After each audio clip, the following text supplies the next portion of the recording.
1942 সালের পর থেকে প্রায় 50 বছর ধরে সিকিমের প্রধান রাজধানী যেখানে ছিল সেখানেই ছিল এবার আমাদের গন্তব্য, অর্থাৎ এবার আমরা গিয়েছিলাম পশ্চিম সিকিম এবং দক্ষিণ সিকিম, যেটা এর আগের ব্লগে আপনাদেরকে জানিয়েছি।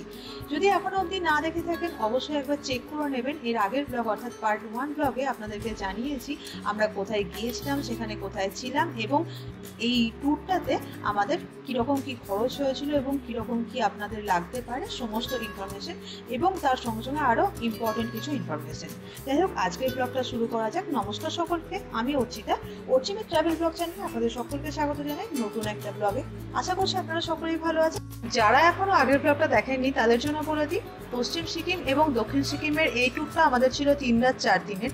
প্রথম দিন অর্থাৎ এখান থেকে যখন আমরা প্রথম দিন পৌঁছলাম পেলিংয়ে, তার পরের দিন অর্থাৎ দ্বিতীয় দিনে আমরা কোথায় কোথায় গিয়েছিলাম সেইটা আজকের ব্লগে আপনাদেরকে দেখাবো এবং সেই জায়গাগুলো সম্পর্কে কিছু ইনফরমেশনও শেয়ার করব। তাই অবশ্যই ভিডিওটা লাস্ট অবধি দেখবেন। দ্বিতীয় দিন সকাল সকাল ব্রেকফাস্ট সেরে মোটামুটি সকাল 9টার মধ্যে আমরা কিন্তু বেরিয়ে পড়েছিলাম সাইট সিনের উদ্দেশ্যে। আর প্রথমেই আমাদের যে জায়গাটায় নিয়ে যাওয়া হলো সেটা হচ্ছে এটা। পেলিংয়ের প্রধান শহর থেকে খেচিপেরি লেক যাওয়ার পথে প্রায় 8 থেকে 9 কিলোমিটার ডিস্টেন্সে অবস্থিত এই যে জায়গাটা, এটা হচ্ছে দারাপ ভ্যালি। দারাপ কথার আক্ষরিক অর্থ হলো সমতল ভূমি। এই এলাকাটি প্রধানত লিম্বু সম্প্রদায় দ্বারা কিন্তু অধ্যুষিত। তবে অন্যান্য সম্প্রদায় যেমন ভুটিয়া, ছেত্রী, তামাং, রইস, গুরুং ও লেপচা এইসব সম্প্রদায়ের মানুষেরা কিন্তু এখানে মিলেমিশে বাস করেন। দারাপের এই গ্রামীণ পরিবেশে পর্যটকদের বেশ আকর্ষণ করে। তবে যদি আপনারা এই দারাপ ভ্যালি যান তবে প্রায় 200 বছর পুরনো লিম্বু সম্প্রদায়ের ঐতিহ্যবাহী বাড়িটাই অবশ্যই ঘুরে আসবেন, আমাদের যাওয়া হয়নি। যদি দুটো দিন আপনারা শান্ত নিরিবিলি পাহাড়ি গ্রামে কাটাতে চান তবে এই জায়গাটা কিন্তু মন্দ নয়। আর হ্যাঁ, দারাপ ভ্যালি থেকে নাম্বু পর্যন্ত একটা রাস্তা চলে গিয়েছে, যেখানে আপনারা দেখতে পাবেন একটা গুহা, যেখানে গুরু পদ্মসম্ভব ধ্যান করেছিলেন। এই দারাপ ভ্যালি জায়গাটা কিন্তু ভীষণ সুন্দর। আমরা মোটামুটি 15 থেকে 20 মিনিট এখানে দাঁড়িয়ে জায়গাটা সৌন্দর্য উপভোগ করে তারপরে আবার গাড়িতে বসে এগিয়ে চললাম নেক্সট ডেস্টিনেশন অর্থাৎ রিম্বি অরেঞ্জ গার্ডেন এবং রিম্বি ওয়াটারফলস ও নদী দেখতে। এই দারাপ ভ্যালিটা দেখতে কিন্তু ভীষণ সুন্দর লাগলো। চারদিকে পাহাড়, তারই মাঝখানে ছোট্ট একটা সমতল ভূমি যেখানে এই দারাপ ভ্যালিটা অবস্থিত। এখানে যেমন ছোটখাটো কিছু নার্সারি দেখতে পাওয়া গেল, সেরকমই দেখতে পাওয়া গেল গরু, মোষ, ছাগল, ভেড়া এই সমস্ত চড়ছে। তার সঙ্গে সঙ্গে কয়েকটা মুরগিও পোষা রয়েছে। পেলিং থেকে প্রায় 12 কিলোমিটার ও দারাপ ভ্যালি থেকে 5 কিলোমিটার দূরত্বে ইয়াকসাম ও খেচিওপেরি লেক যাওয়ার পথে কিন্তু এই রিম্বি ওয়াটারফলস অবস্থিত এবং রিম্বি নদীর ওপরেই এই রিম্বি ওয়াটারফলসটা অবস্থিত। এই যে সামনে দেখুন যে ওয়াটারফলসটা, এটাই কিন্তু রিম্বি ওয়াটারফলস। আমরা এপ্রিল মাসের শুরুতে গিয়েছিলাম, এই সময়টা ওখানে গরমকাল, তো গরমকালে খুব একটা জলের পরিমাণটা নেই। তবে বর্ষাকালে এই রিম্বি ওয়াটারফলসই দেখার মতো, প্রচুর পরিমাণে জল এখানে দেখতে পাওয়া যায়। আপনারা কি এটা জানেন সিকিমের অন্যতম পুরনো হাইড্রো পাওয়ার স্টেশনটা কিন্তু এই ওয়াটারফলসের খুব কাছে অবস্থিত। আর এই দেখুন ওয়াটারফলসটা কিন্তু এরকম ছোট্ট একটা জায়গায় এসে জল জমা হচ্ছে এবং তলা দিয়ে জল গিয়ে ওই যে দূরে দেখতে পাওয়া যাচ্ছে নদীটা, ওইখান দিয়ে কিন্তু বয়ে চলেছে রিম্বি নদীটা। চলুন এবারে কিন্তু আমরা যাব রিম্বি নদীতে। রিম্বি নদীটা সামনে থেকে দেখার মতো। এবড়ো খেবড়ো পাথরের ওপর দিয়ে রিম্বি নদী যখন গর্জন করতে করতে বয়ে চলেছে, ভীষণ সুন্দর। এই যে সামনে আপনাদেরকে দেখাচ্ছি, এটাই কিন্তু রিম্বি নদী।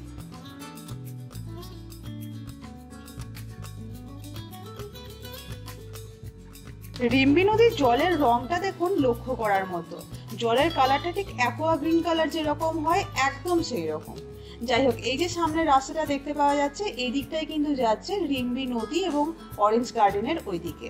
তো চলুন গল্প করতে করতে আমরা চলে যাই ওই রিম্বি অরেঞ্জ গার্ডেন এবং রিম্বি নদী দেখার জন্য। পশ্চিম সিকিমের যে বড় বড় শহরগুলো রয়েছে যেমন ধরুন গেজিং, তিকিজাক, পেলিং, এই সমস্ত জায়গাগুলোতে এনার্জি সাপ্লাই হয় কিন্তু এই যে পাওয়ার স্টেশনটার কথা আপনাদেরকে বললাম সেখান থেকে। যেহেতু এপ্রিল মাস চলছে সেই জন্য এই সময়টা কিন্তু রিম্বি নদীতে খুব একটা জলের স্রোত নেই। তবে বর্ষাকালে প্রচুর পরিমাণে জলের স্রোত থাকে, তাই সেই সময়তে কিন্তু রিম্বি নদীতে নামতে দেওয়া হয় না। রিম্বি ওয়াটারফলস থেকে মোটামুটি 1 কিলোমিটার এবং পেলিং থেকে প্রায় 13 কিলোমিটারের মধ্যেই কিন্তু এই রিম্বি অরেঞ্জ গার্ডেনটা অবস্থিত। আর এখানে আপনারা আধ ঘন্টা অর্থাৎ পেলিং এ যে হোটেলে থাকবেন সেখান থেকে মোটামুটি আধ ঘন্টা থেকে 40 মিনিটের মধ্যে এই অরেঞ্জ গার্ডেনে পৌঁছে যেতে পারবেন। এই অরেঞ্জ গার্ডেনটার ওপেনিং এবং ক্লোজিং টাইম হচ্ছে সকাল 9টা থেকে বিকেল 5টা পর্যন্ত। রিম্বি অরেঞ্জ গার্ডেনকে সেওয়ারো রক গার্ডেনও বলা হয়ে থাকে, যেটি সিকিমের সবথেকে আকর্ষণীয় টুরিস্ট স্পট। এটি একটি গভর্নমেন্ট ফান্ডেড অরেঞ্জ গার্ডেন, যেখানে আসলে আপনারা কমলা লেবুর গাছের দেখা তো পাবেনই, তবে শীতকালে আসলে কমলা লেবুর গাছের সাথে কমলা লেবুরও দেখা পেতে পারেন। এছাড়াও আপনারা এখানে দেখতে পাবেন এলাচের গাছ, পিচ ফলের গাছ, আখরোট গাছ এবং এছাড়াও বিভিন্ন ধরনের পাহাড়ি ফুল এবং বিভিন্ন প্রজাতির পাহাড়ি গাছের। এই এবড়ো খেবড়ো পাথরে বাঁধানো রাস্তা দিয়ে হাঁটতে হাঁটতে আমরা নিচে চললাম রিম্বি নদী দেখতে। চারদিকে পাহাড়ে মোড়া এই জায়গাটা কিন্তু অপূর্ব সুন্দর। আর ওই দেখুন দূর থেকে দেখা যাচ্ছে রিম্বি নদীটা। ওপরে নীল আকাশ, চারদিকে উঁচু উঁচু পাহাড়, নিচে নদী এবং সবুজ গাছ, দারুণ এক প্রাকৃতিক পরিবেশ। আর এই যে সামনে আপনাদেরকে গাছটা দেখাচ্ছি, এটা হচ্ছে পিচ ফলের গাছ। দেখুন অনেক পিচ ফল ধরেই রয়েছে। তো এত সুন্দর পরিবেশে আমাদের যে এত ভালো লাগছিল। আর এই দেখুন সামনে এই ফার্ন গাছটা, এটা কিন্তু পাহাড়ি ফার্ন, একটা খুব সুন্দর পাহাড়ি ফার্নের প্রজাতি। একটা ছোট্ট ইনফরমেশন আপনাদেরকে শেয়ার করি, এই যে অরেঞ্জ গার্ডেন, এখানে কিন্তু ঢুকতে এন্ট্রি ফি লাগে পার হেড 30 টাকা করে।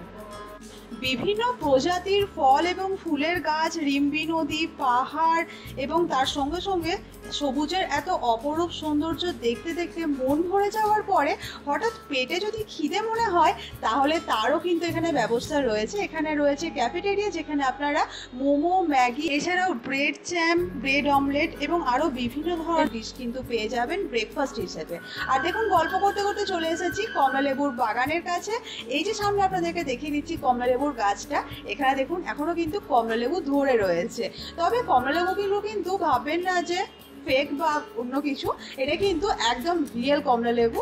আমরা কিন্তু হাত দিয়েও দেখতে পেয়েছিলাম, খুব সুন্দর লাগছিল দেখতে। এখানে নর্মালি এপ্রিল মাসে অরেঞ্জ কিন্তু পাওয়া যায় না, তবে আমরা খুব লাকি ছিলাম যে এই সময়তে কিন্তু অরেঞ্জের দেখা পেয়েছিলাম। ওখানে স্থানীয়দের জিজ্ঞেস করে জানতে পারলাম মার্চ মাসের মাঝামাঝির মধ্যে কিন্তু প্রচুর কমলা লেবু দেখতে পাওয়া যায় এবং সেই সময়তে ধরে থাকে। তারপরে আস্তে আস্তে যেহেতু শীতটা শেষ হতে থাকে, সেই কারণে কিন্তু যে সমস্ত কমলা লেবুগুলো থাকে সেগুলোকে পেরে নেওয়া হয়। তো এই জায়গাটা তখন অবধি ছিল।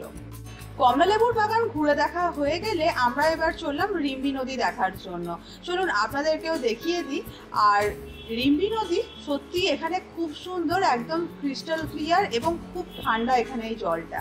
তো চলুন আস্তে আস্তে এবার গল্প করতে করতে দেখাই আপনাদেরকে রিম্বি নদী। ওই যে দূরে দেখতে পাওয়া যাচ্ছে খুব স্রোত নিয়ে বয়ে চলেছে, এটাই কিন্তু রিম্বি নদী।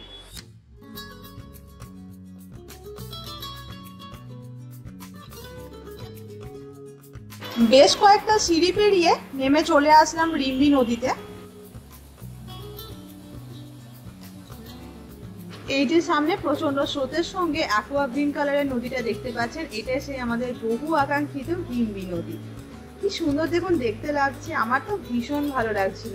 এখানে এই নদীর গর্জন শুনে মনে হচ্ছিল ঘন্টার পর ঘন্টা কাটিয়ে দেওয়া যায়।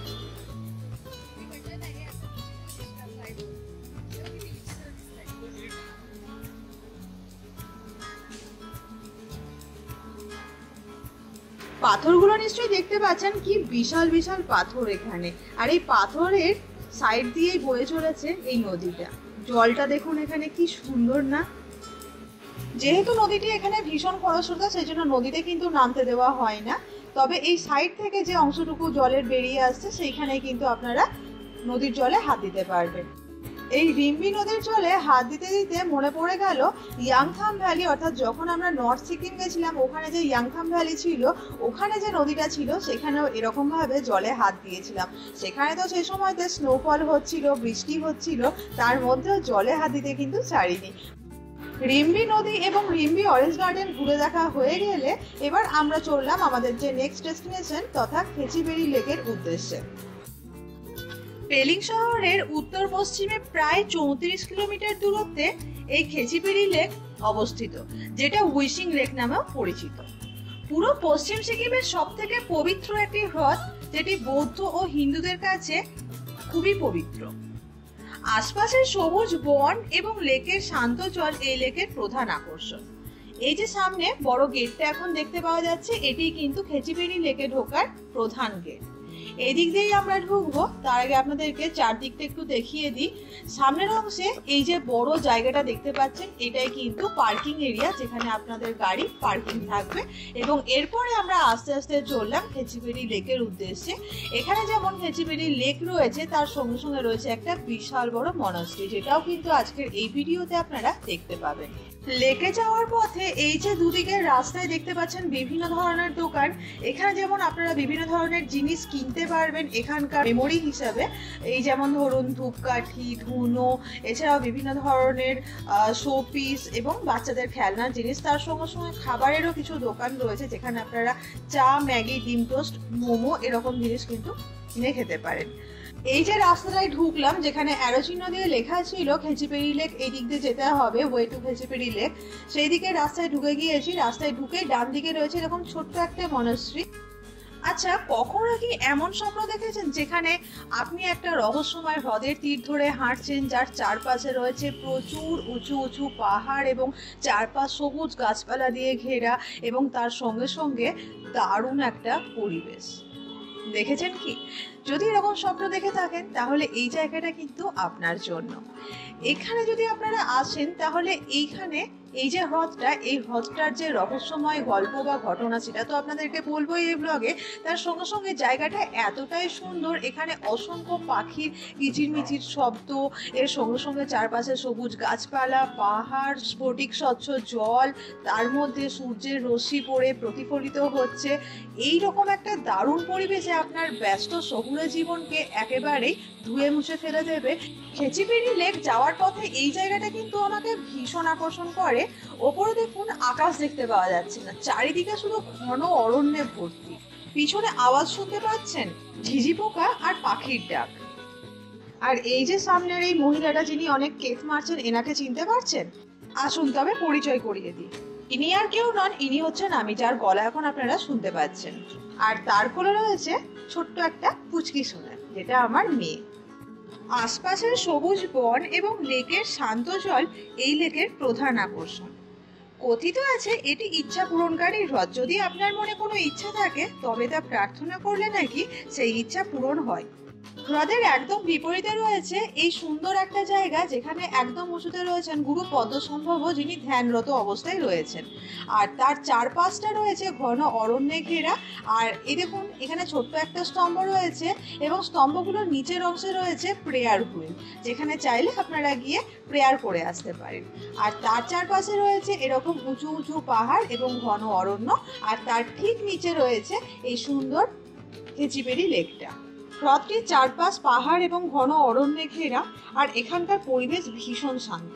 আপনারা কি এটা জানেন, এই লেকটির একটি দারুণ বৈশিষ্ট্য আছে। যদি কোনো গাছের পাতা লেকের জলে পড়ে তা কিন্তু জলে ভাসে না। নর্মালি আমরা দেখে থাকি গাছের পাতা জলে পড়লে সেটা প্রথমে জলে ভাসে এবং আস্তে আস্তে যখন পচতে শুরু করে সেটা ডুবে যায়, কিন্তু এক্ষেত্রে তা হয় না, সরাসরি ডুবে যায়। জলের ওপরে কিন্তু কোনো পাতা ভাসে না। আর তাছাড়া স্থানীয়ভাবে এই লেকটি খাচট পালরি নামে পরিচিত, যার বাংলা মানে হলো পদ্মসম্ভবের স্বর্গ। আবার অনেকে শো ডিজো শো, অর্থাৎ যার বাংলা মানে ও লেডি এখানে বসুন, এই নামেও কিন্তু পরিচিত। কথিত আছে গুরু পদ্মসম্ভব এবং মা তারা জেতসুন দলমার আশীর্বাদ রয়েছে এই লেকটিতে। চারদিকে সবুজ ঘন বনে ঘেরা 350 মিটার দীর্ঘ ও 75 মিটার চওড়া এই খেচিবেড়ি লেকটি সিকিমের প্রাচীনতম, অর্থাৎ প্রায় 3500 বছর পুরনো একটি প্রাকৃতিক হ্রদ। আর সব থেকে মজার বিষয়, এটি দেখতে অনেকটা মানুষের পায়ের পাতার আকৃতি।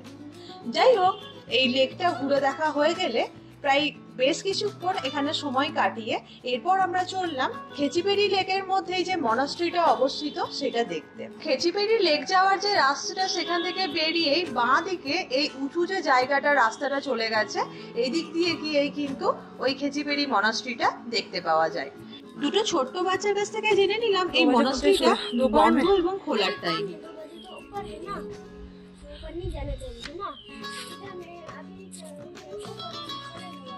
और सुबह कब खुलते हैं?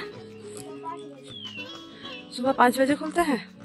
5 से कितने टाइम तक खुला रहता है ये? 8 बजे तक। और दोपहर 2 बजे से 4 बजे तक। तुम्हारा नाम क्या है? तुम्हारा नाम? Thank you. মেরা নাম অর্চিতা। অর্চিতা। আপনারা নিশ্চয়ই শুনতেই পেলেন, সকালবেলায় অর্থাৎ ভোরবেলায় 5টা থেকে সকাল 8টা পর্যন্ত এবং দুপুর 2টো থেকে বিকেল 4টে পর্যন্ত খোলা থাকে এই মনাস্ট্রিটা। আমি যখন এই মনাস্ট্রির সামনে পৌঁছেছিলাম তখন বাজছিল দুপুর 1টা, তাই দুর্ভাগ্যবশত মনাস্ট্রির ভিতরটা ঘুরে দেখে আসতে পারিনি।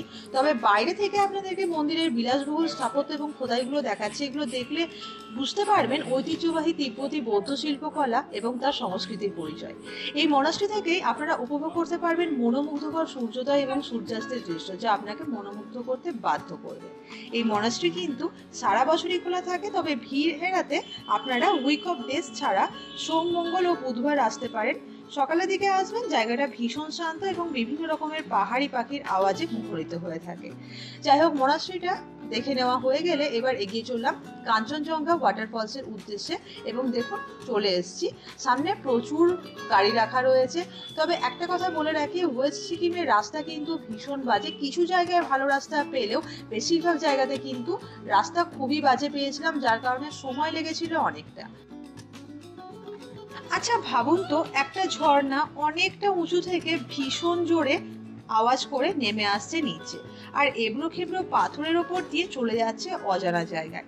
আর তারই পাশে পাথরের ওপর বসে ওই নদীর ঠান্ডা জলে পা ডুবিয়ে নদীর বয়ে চলার আওয়াজ এবং গর্জন শুনতে শুনতে ঠিক কতটা ভালো লাগে। এর থেকে ভালো জায়গা আমার কাছে মনে হয় আর কিছুই হয় না। আর ঠিক সেরকমই একটা জায়গা হলো এই কাঞ্চনজঙ্ঘা ওয়াটারফলস, যেখানে এখন আমি দাঁড়িয়ে আছি।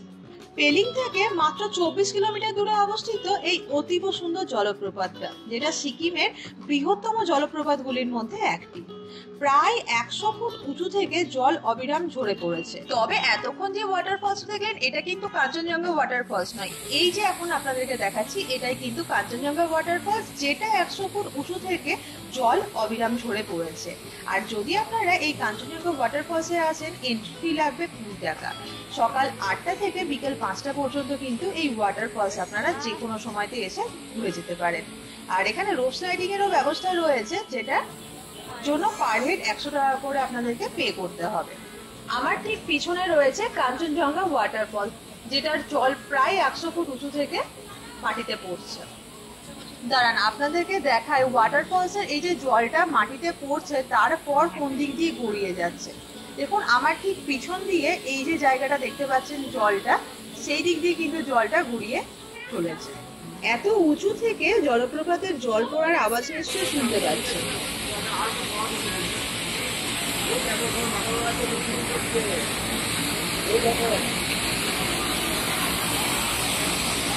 মামা হ্যাপি হ্যাপি।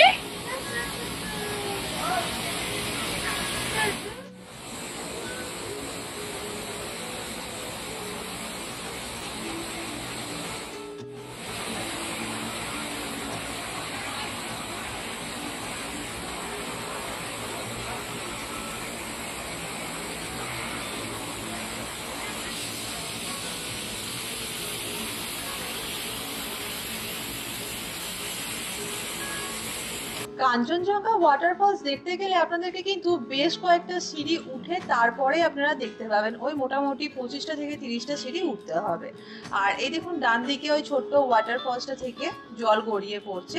যাই হোক, এবার চললাম আমরা গাড়ির কাছে। এবার যাব আমাদের নেক্সট ডেস্টিনেশন, যেটা আপনাদেরকে দেখাবো এর পরের ভিডিওতে, কারণ এই ভিডিওটা অলরেডি অনেকটাই লেংথি হয়ে গেছে।